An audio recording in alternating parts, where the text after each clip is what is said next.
Hello বন্ধুরা, আমি মাম্পি। আমার একটা নতুন রান্নার ভিডিওতে তোমাদের সবাইকে জানাই স্বাগত। আজ একটা খুবই সোজা ভাজার রেসিপি নিয়ে তোমাদের সামনে হাজির হয়েছি। আজ তোমাদের করে দেখাবো বিট আলু ভাজা। বিট আলু ভাজার জন্য কী কী উপকরণ লাগবে আগে তোমাদের সেটা দেখিয়ে নিই। এখানে লাগছে বিট, আমি সরু সরু করে কেটে নিয়েছি, আর একটা কেটেছি আলু। আচ্ছা, বিটের তুলনায় আলুটা এখানে কম দেবে। আমি এখানে 3টে মাঝারি সাইজের বিটের সাথে একটা মাঝারি সাইজের আলু কেটে নিয়েছি এরকম সরু সরু করে। আর লাগছে পেঁয়াজ, পেঁয়াজগুলো একটু মোটা মোটা করে কাটবে। 2টো শুকনো লঙ্কা, চিনি, হলুদ গুঁড়ো আর হচ্ছে নুন। এই হচ্ছে আজকের রান্নার উপকরণ। চলো তাহলে রান্নাটা করি। এখানে প্রথমে কড়াইটাকে গরম করে নিয়ে এখানে একটু সর্ষের তেল দিয়ে নিতে হবে। চেষ্টা করবে যে কোনো ভাজাভুজির ক্ষেত্রে সর্ষের তেলটাই ব্যবহার করতে। তারপর সর্ষের তেলটা এখানে গরম হয়ে গেলে 2টো শুকনো লঙ্কা মাঝখান থেকে চিড়ে এইভাবে দিয়ে দিতে হবে তেলের মধ্যে। তারপর একটু নাড়িয়ে চাড়িয়ে নিতে হবে। আর এই শুকনো লঙ্কাটা একটু কালো হয়ে ভাজা হওয়া পর্যন্ত একটু নাড়াতে হবে। তারপর এখানে যে কেটে রাখা আলু আর বিট আমরা রেখেছিলাম সেটাকে ঢেলে দিতে হবে।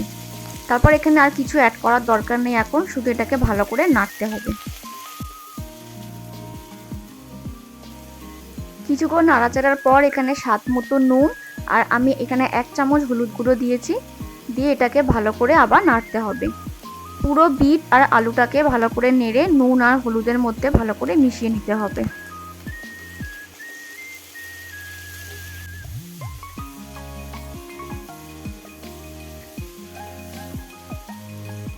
এইভাবে খানিকক্ষণ নাড়াচাড়ার পর কেটে রাখা পেঁয়াজগুলোকে এর মধ্যে দিয়ে দিতে হবে।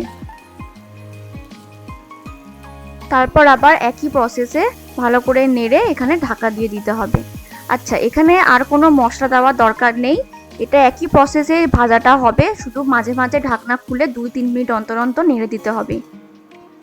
আচ্ছা, এখানে বলে রাখি, বারবার ঢাকা দিয়ে ভাজার একটাই সুবিধা, যেহেতু বিটটা একটু শক্ত, তাই বারবার ঢাকা দিয়ে ভাজলে বিটটা খুব ভালোভাবে সেদ্ধ হয়ে যায় এবং ভাজাটাও ভালোভাবে হয়।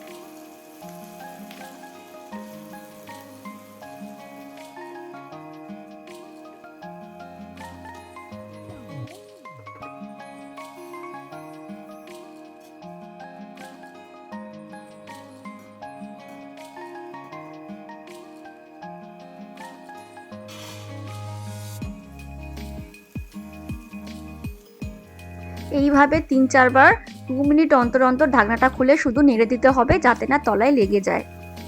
এইভাবেই পুরো রান্নাটা হবে এবং দেখো এটা প্রায় ভাজা হয়ে এসেছে আর কোয়ান্টিটিতেও কমে এসেছে। এরপর যখন ভাজাটা হয়ে আসবে তখন 1 চিমটে চিনি এখানের মধ্যে ছড়িয়ে দিতে হবে। এখানে চিনিটা দিচ্ছে এই কারণে, তাহলে একটু খেতে মিষ্টি মিষ্টি হবে এবং খেতে ভালোও লাগবে। চিনিটা দেওয়ার পর 2-1 মিনিট নেড়ে চিড়ে নিলেই আমাদের ভাজা কমপ্লিট। এবার এটা তোমরা গরম ভাতের সাথে বা রুটির সাথেও খেতে পারো, খেতে খুবই ভালো লাগে। তোমরা নিশ্চয়ই ট্রাই করে দেখো। তাহলে দেখা হবে পরের কোনো একটা রান্নার ভিডিওতে। ততক্ষণে তোমরা সবাই ভালো থেকো, সুস্থ থেকো এবং অবশ্যই সাবধানে থেকো।